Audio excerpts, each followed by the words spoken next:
Question number 1. Select the correct answer out of the following alternate suggestion.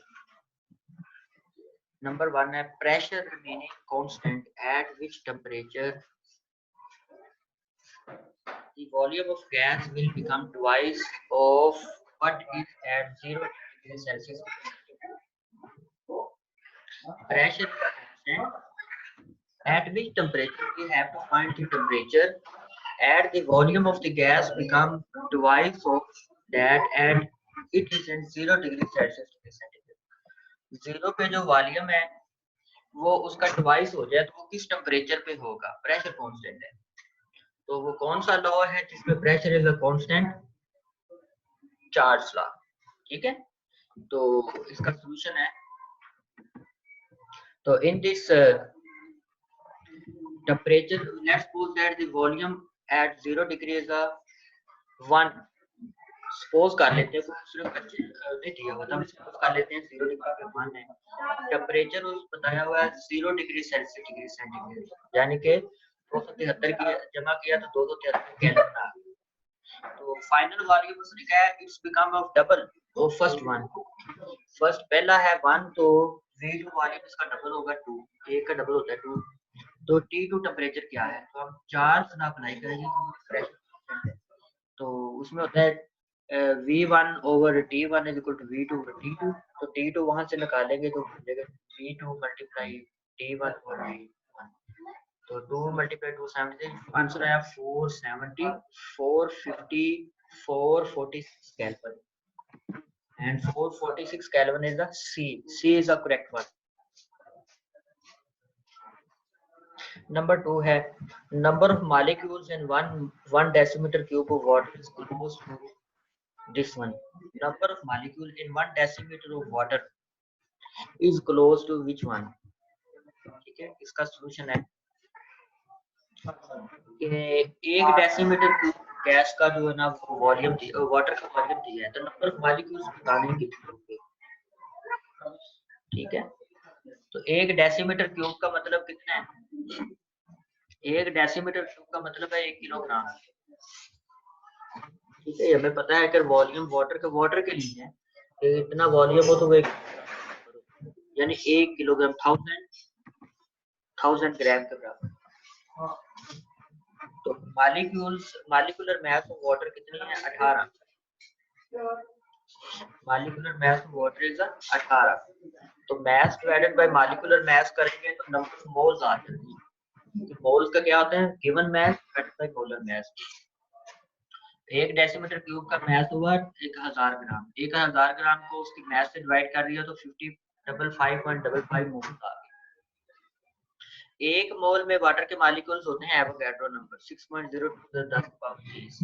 तो 55.55 moles में कितने होंगे?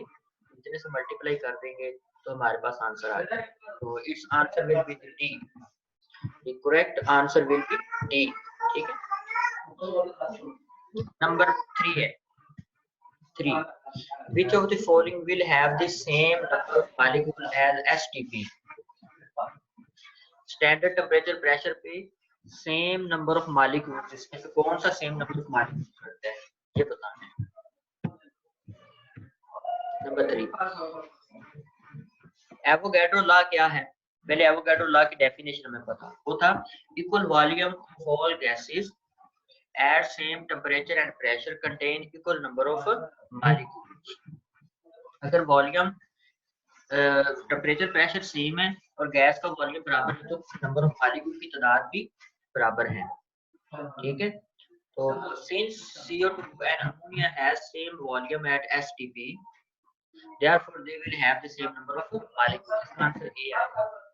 क्योंकि देखें ना, तो क्योंकि we have to find number of molecules।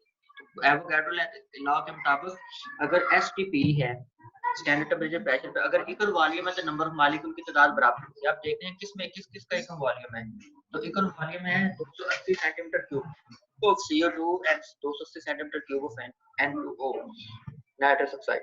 तो A is the correct one क्योंकि इनका वॉल्यूम इक्वल है तो नंबर ऑफ मॉलिक्यूल की तादाद भी बराबर है। नंबर 4 है if absolute temperature of a gas is doubled, T को डबल कर दिया जाए, and the pressure is reduced to 1/2, और प्रेशर उसका आधा कर दिया जाए। टेम्परेचर डबल कर दिया और प्रेशर को हाफ कर दिया गया, the volume of gas will be, volume of gas के ऊपर क्या इफेक्ट होगा? टेम्परेचर डबल कर दिया गया, प्रेशर को आधा कर दिया गया, तो वॉल्यूम के ऊपर क्या इफेक्ट होगा? ठीक है,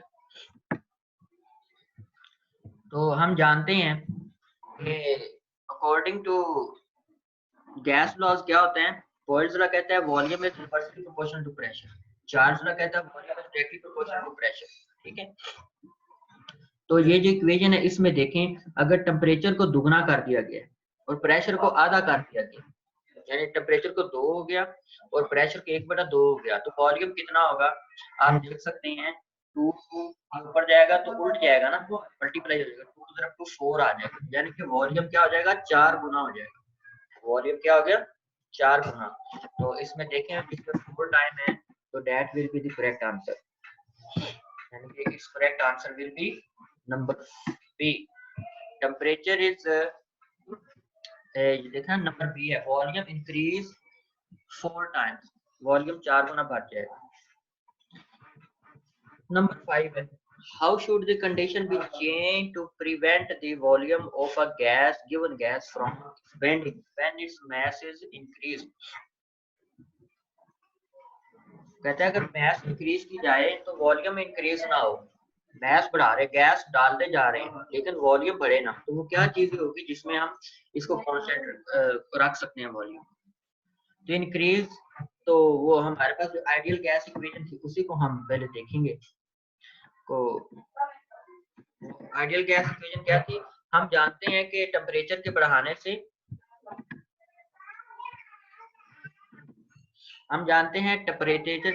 वॉल्यूम बढ़ता है, इसका मतलब है टेम्परेचर कम करें, प्रेशर के बढ़ाने से वॉल्यूम कम होता है, तो इसका मतलब प्रेशर को बढ़ाएंगे, यानी कि टेम्परेचर को कम करेंगे और प्रेशर को बढ़ाएंगे। It's mean A is the correct answer, A will be the correct answer, पांचवे का ए आंसर है।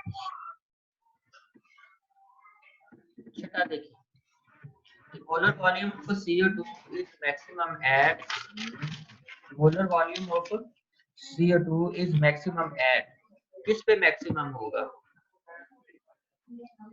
स्टैंडर्ड टेम्परेचर प्रेशर पे 127 डिग्री 1 एटमॉस्फेयर, 0 डिग्री 2 एटमॉस्फेयर पे 273 और 2 एटमॉस्फेयर, किस पे मैक्सिमम होगा मोलर वॉल्यूम?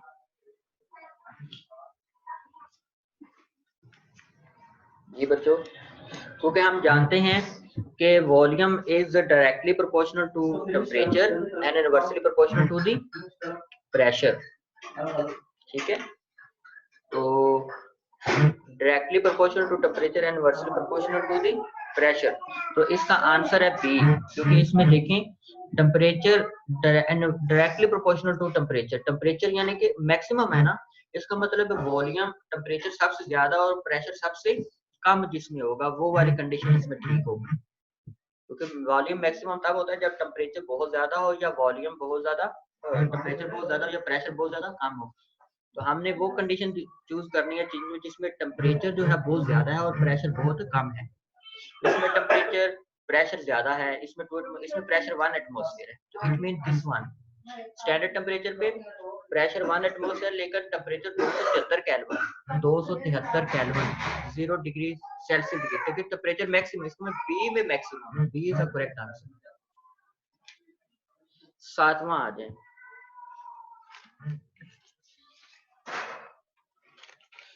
सातवां है the order of the rate of diffusion of gas NH3 SO2 Cl2 and C2 is order, rate of diffusion of the gases बताना है कि which will be the in order। तो rate of diffusion का हमने अभी formula last में पढ़ा था कि rate of diffusion molar mass के इनवर्सली प्रोपोर्शनल होता है, मोलर मास के इनवर्सली प्रोपोर्शनल होता है रेट ऑफ डिफ्यूजन। तो जिसकी मोलर मास ज्यादा होगी उसका रेट ऑफ डिफ्यूजन कम है, तो हम इनके मोलर मासेस पहले देखेंगे किसकी ज्यादा है और किसकी मोलर मास कम है।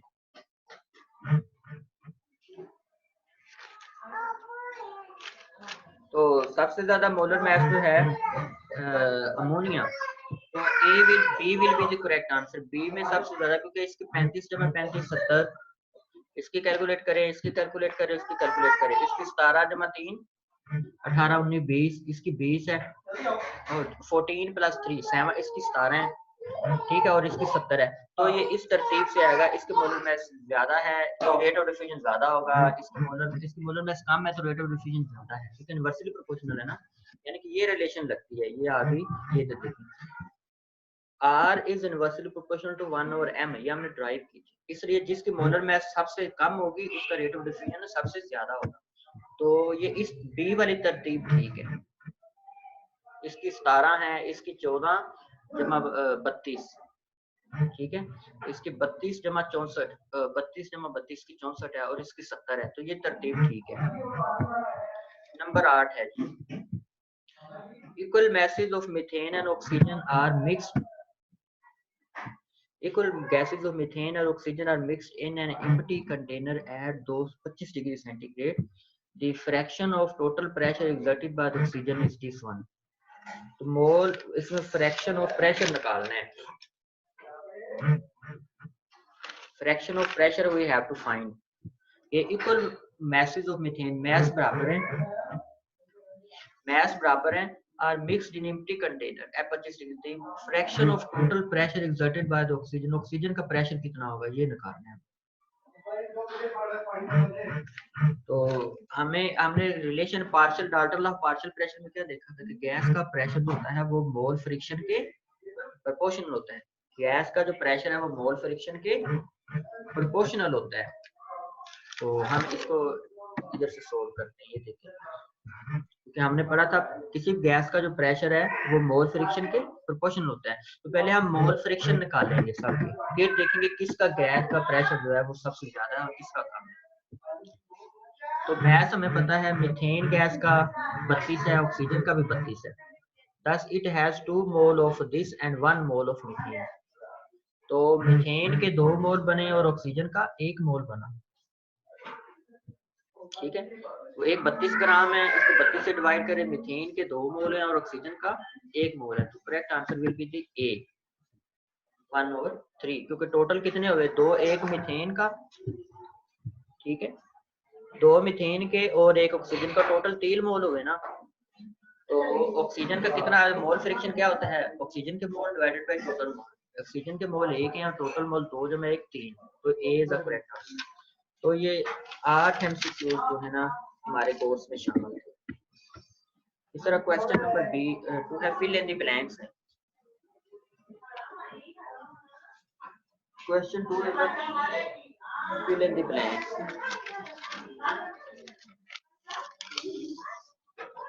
इसमें the product of PV has the SI unit, कौन सी यूनिट है पीवी की, एसआई यूनिट होती है Newton per metre, Newton metre होती है एनएम।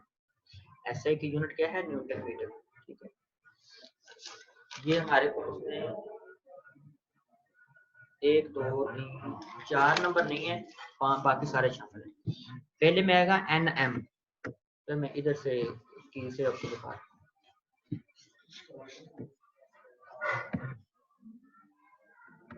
ठीक है, एनएम है। The product of PV has SI unit of NM. 8 gram each of oxygen and H2O2 static will have total kinetic energy in the ratio of 1:16, ठीक है। इन दोनों की kinetic energy की क्या रेशो होगी, 1:16 की आएगी काइनेटिक एनर्जी की रेशो। हाइड्रोजन अगर को देखो ना 8 ग्राम है ना, 8 ग्राम 8 ग्राम है, तो इनमें काइनेटिक एनर्जी की रेशो क्या होगी 27 डिग्री, 1 और 16 की रेशो बनेगी ना, 1 और 16 की रेशो है।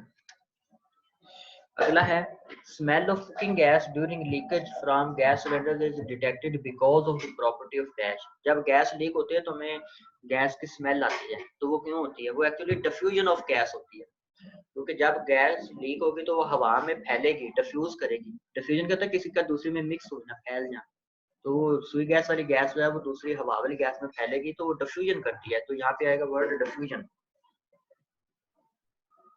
4 नंबर है equal volume of ideal gases at same temperature and pressure contain equal number of molecules. ये एवोगाड्रो लॉ की डेफिनेशन है।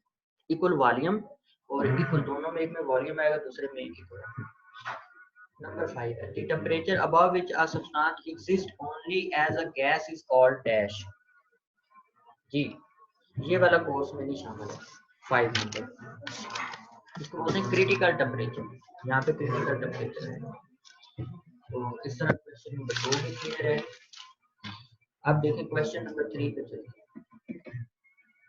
ट्रू फॉल्स है, ट्रू एंड फॉल्स है। तो नंबर 1 है, kinetic energy of gas kinetic energy of molecule of a gas is 0 at 0 degree centigrade. क्या 0 degree पे kinetic energy 0 हो जाती है गैस मॉलिक्यूल की? जी, 0 डिग्री पे मॉलिक्यूल की काइनेटिक एनर्जी 0 हो जाती है? फॉल्स, नहीं, kinetic energy never 0, kinetic energy 0 नहीं होती।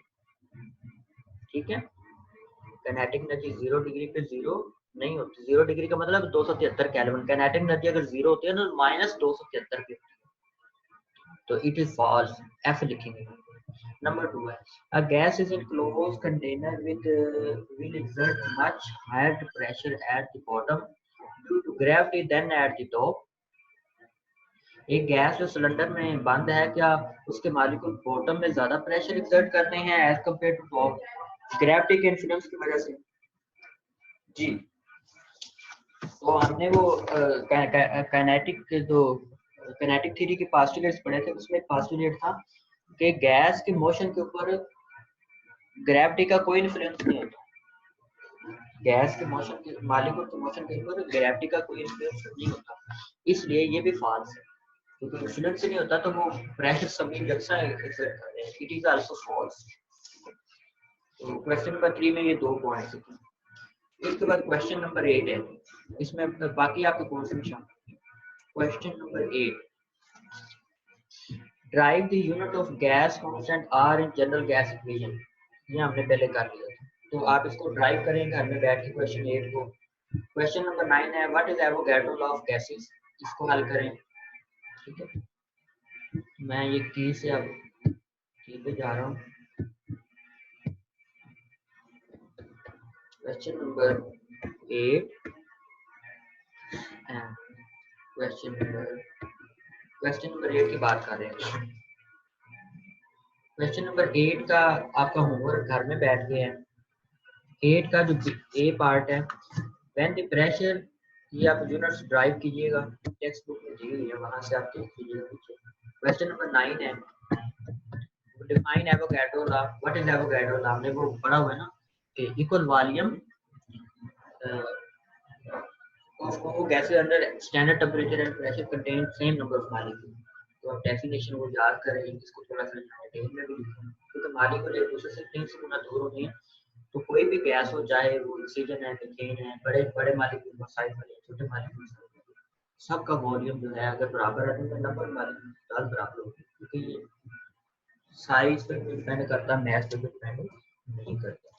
ठीक है, तो ये लिखें। इसका बी पार्ट है क्वेश्चन 9 का। Question number 9 का B part.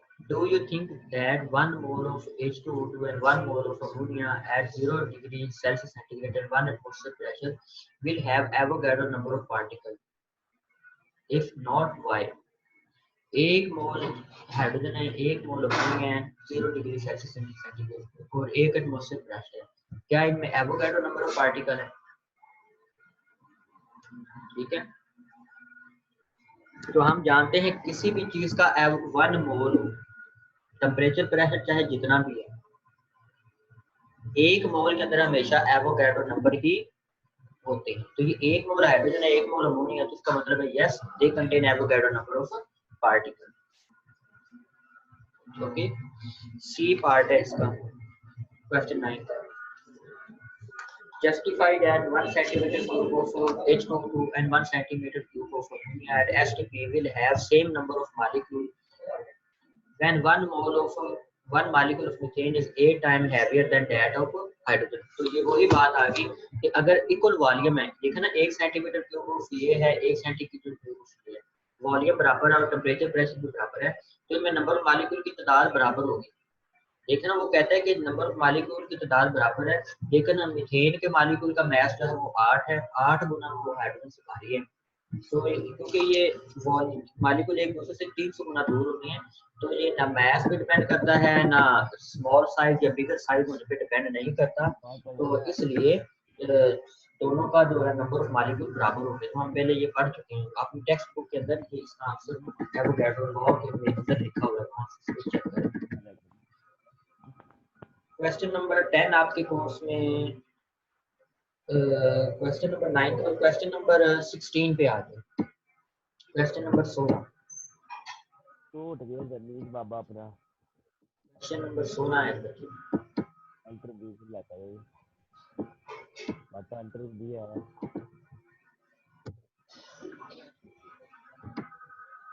वो बड़ा आदि के साइड में क्वेश्चन नंबर 16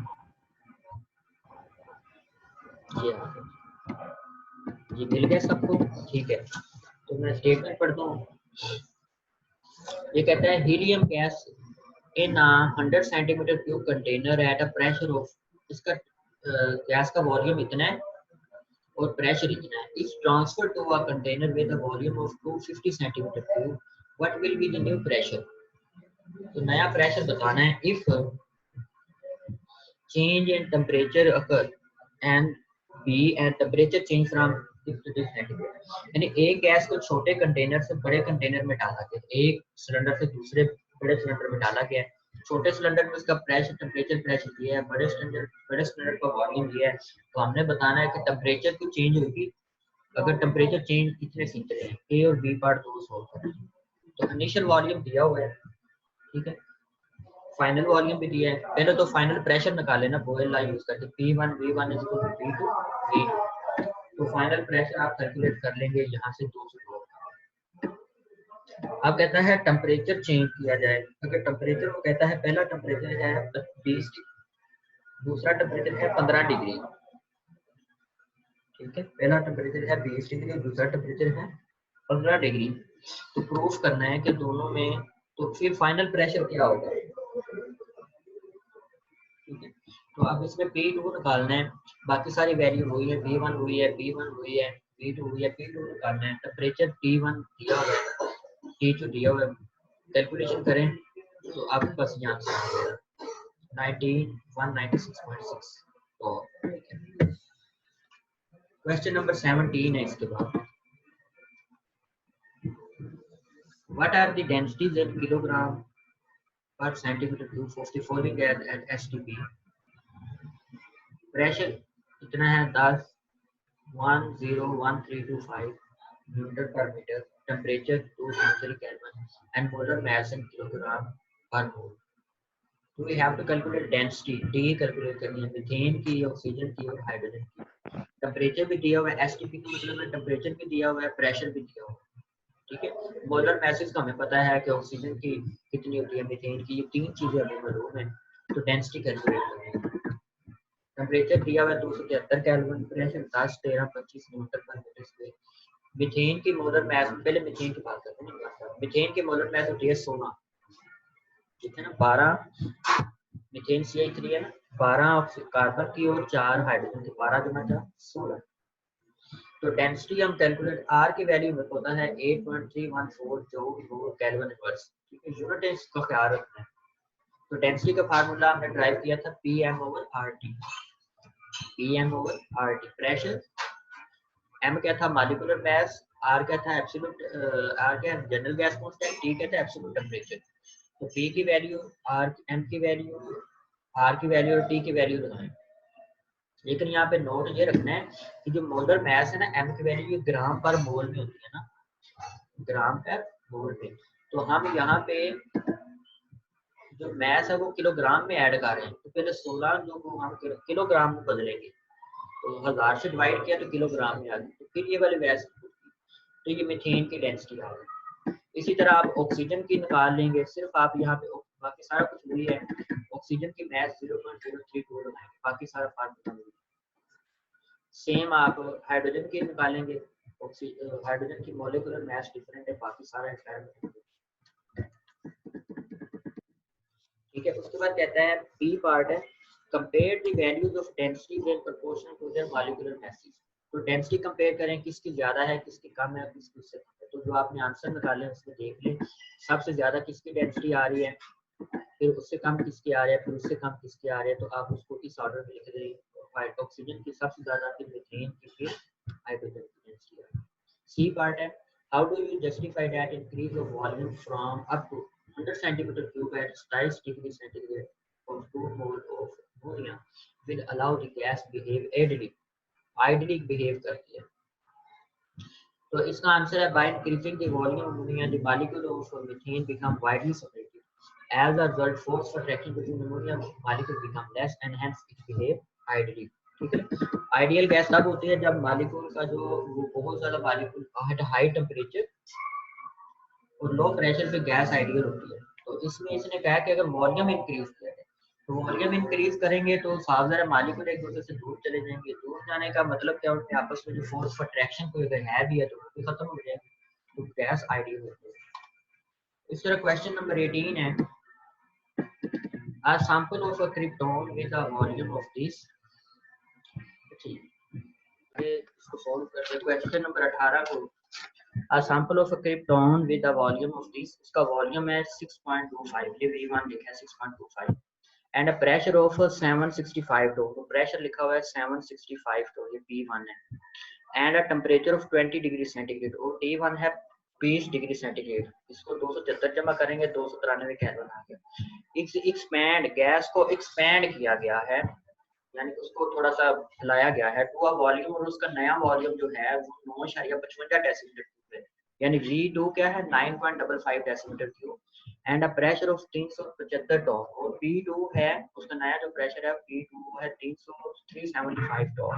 ठीक है, तो what will B it's final temperature, तो T2 कैलकुलेट करना है, T2 कैलकुलेट करना है। तो सारा डाटा दिया हुआ है, तो इक्वेशन लगेगी P1 ज़रब V1 over T1 is equal to P2 ज़रब V2 over T2, ideal gas equation.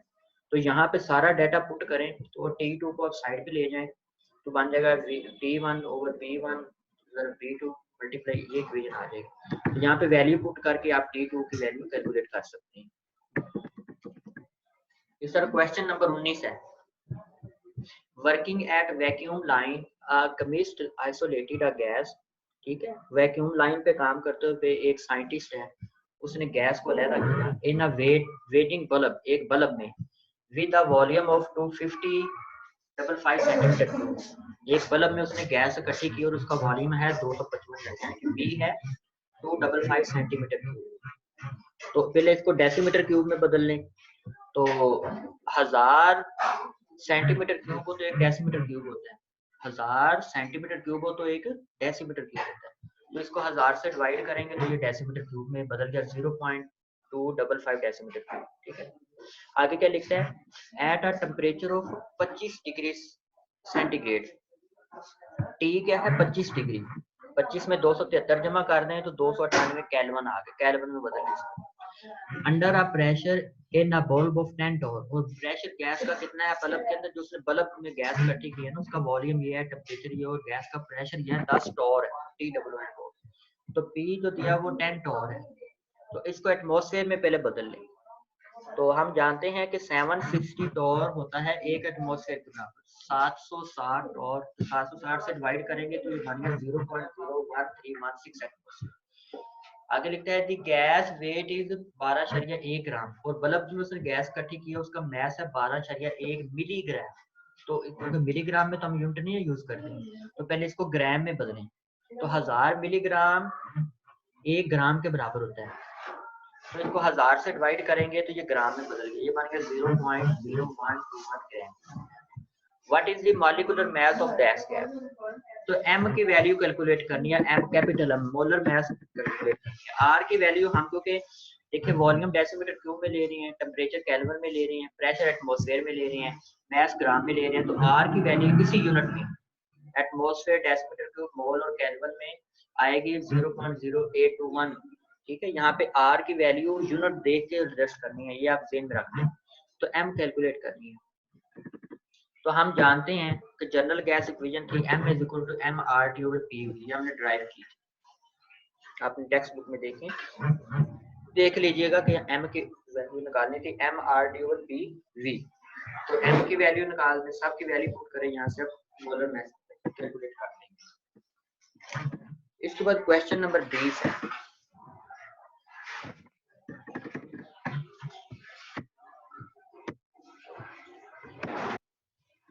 These है what pressure is exerted by a mixture of 2 gram of this 2 gram of hydrogen, यानी mass of hydrogen है 2 ग्राम, 8 ग्राम of nitrogen, mass of nitrogen है 8 ग्राम, at temperature 273, temperature है 273 kelvin, in a 10 decimeter cube vessel, volume है 10 decimetre cube. तो pressure exert कितना कर रही है, तो कोई भी गैस जो प्रेशर एक्सर्ट करती है उसका फार्मूला हम जो है वो था टोटल प्रेशर में PTV = nRT। क्या है, तो गैस का प्रेशर निकालना है ना, तीनों गैसें मिक्स्ड हैं, हाइड्रोजन ऑक्सीजन, तो इनका प्रेशर निकालना है। तो इक्वेशन यही लगेगी PTV = nRT। इसमें हमें T का भी पता है, R का भी पता है, V का भी पता है, PT निकालना है, NT क्यों हमें नहीं चाहिए, ये निकालेंगे पहले, तो इसमें लगाएंगे, NT मिस है तो NT निकालते हैं। तो सबसे पहले जो मैस ऑफ हाइड्रोजन नाइट्रोजन दी हुई है इसको पहले मोल में बदलें, तो जो मैस दी हुई है इसको मोलर मैस से डिवाइड करें तो मोल बन जाते हैं, तो 2/2 1 मोल। 8/, नाइट्रोजन की मैस कितनी है, 14 × 14 28, 8/28 तो ये मोल आ गए। तो टोटल मोल कितने हो गए, एक इसका मोल और एक इसका मोल, ये बन गए 1.286 टोटल मोल आ गए। तो ये टोटल मोल भी मिल गए। तो सारी वैल्यू निकालें तो पीटी निकाल सकते हैं, लगा के पीटी निकाल सकते हैं। इसको क्वेश्चन नंबर 22 है बच्चों, 21 नहीं, 21 आप कोर्स में शामिल नहीं है, 22 वाले। Question numerical number 22, calculate the number of molecules and the number of atoms in the given amount of each gas. Number of molecules and number of atoms निकालने in a given amount of each gas. ठीक है, क्या चीजें निकालनी है, molecule की तादाद और एटमों की तादाद निकालनी है। 20 centimetre cube of methane at 0 degree centigrade and a pressure of 70 mm of mercury. तो वॉल्यूम ऑफ मीथेन है, V दिया हुआ है 20 centimetre cube, V 20 centimetre cube है, T दिया हुआ है 0 डिग्री 273 कम जमा करें 273 केल्विन बना लें, P दिया हुआ है 70 mm ऑफ द मर्क्यूरी, इसको एटमॉस्फेयर में चेंज कर लें, तो 760 से डिवाइड करेंगे तो एटमॉस्फेयर में चेंज हो गया। R की वैल्यू ये है तो N निकाल सकते हैं, PV = nRT। पहले नंबर ऑफ मोल निकालेंगे तो फिर मॉलिक्यूल की तादाद निकालेंगे ना, पहले हम इनके नंबर ऑफ मोल निकालेंगे। PV = nRT से N को एक साइड पे ले लें, PV और RT वैल्यू पुट करें, नंबर ऑफ मोल आ जाएंगे, ये आ गए इतने मोल। अब जो मोल आए हैं तो हम जानते हैं एक मोल के अंदर एवोगैड्रो होते हैं और इतने मोल के अंदर कितने होंगे, तो इससे मल्टीप्लाई करके इतने मॉलिक्यूल आते हैं। ठीक है, उसके बाद दूसरा कहता है एटम्स की तादाद भी बतानी है। तो हमें पता है एक मॉलिक्यूल मीथेन में एटमों की तादाद कितनी है, 4 हाइड्रोजन के और 1 कार्बन के, 5 एटम होते हैं। तो इतने अगर मॉलिक्यूल जो हमने पीछे मॉलिक्यूल निकाले हैं, इतने मॉलिक्यूल के दरमियान हाइड्रोजन टोटल एटमों की तादाद कितनी होगी, तो 5 से ज़रब दे देंगे तो टोटल एटमों की तादाद। इस तरह अमोनिया का आपने खुद सोल्व करना है, बिल्कुल सेम प्रोसेस है। इसके बाद लास्ट वाला है क्वेश्चन, वो है 23, calculate the message for 20 molecules of each this and this STP। ठीक है, message calculate the message of 10 इतने मॉलिक्यूल्स हैं, इनकी मैस कैलकुलेट करनी है STP। ठीक है, नंबर ऑफ मॉलिक्यूल्स दिए हैं 10 की पावर 20, तो मैस ऑफ हाइड्रोजन निकालनी है, mass of oxygen and mass of carbon dioxide निकालनी है। What will happen to the masses of these gases when temperature of the gas is increased by 100 degree centigrade. अगर temperature को standard temperature से 100 degree कर दिया जाए तो फिर क्या इफेक्ट होगा इनकी मैसेज के ऊपर, एंड प्रेशर कम कर दिया जाए इतना, ये बताना। ठीक है, तो हम जानते हैं कि इतने मॉलिक्यूल हों तो वो हाइड्रोजन 1 मोल के बराबर होते हैं, एवोगैड्रो मॉलिक्यूल हों तो 1 मोल के बराबर होते हैं 2 ग्राम के। ठीक है, ये अंडरस्टूड है चीज। तो अगर इतने मॉलिक्यूल हो तो उसका कितना ग्राम मास, ये यानी कि उल्ट लगाए के थोड़ा सा करेंगे कि अगर 1 मोल है तो इतने मॉलिक्यूल और इतने मास है, ये चीजें मालूम है। तो इतने अगर मॉलिक्यूल की तादाद दी हुई है ना, इसमें मॉलिक्यूल की तादाद दी है तो कितने मॉलिक्यूल हो तो कितने ग्राम, ये ग्राम में आ गया, मास आ गया। ठीक है, इस तरह आप ऑक्सीजन का मास भी कैलकुलेट करेंगे सेम। इस तरह कार्बन डाइऑक्साइड का भी कैलकुलेट करेंगे, कितने मालिक्यूल तो वो 44 ग्राम के बराबर होता है ना, 12 कार्बन के और 16 जमा 16 32 ऑक्सीजन के, 32 जमा 12 44, तो यहाँ से निकाल लेंगे, ठीक है। तो और इसके बाद वो टेम्परेचर और प्रेशर के बढ़ाने या कम होने से गैस के मास के ऊपर कोई इफेक्ट नहीं होता, टेम्परेचर के कम करने से गैस की मास के ऊपर इफेक्ट नहीं होता। बच्चों क्लास 6 तो बाकी जो आप में स्मार्ट सिलेबस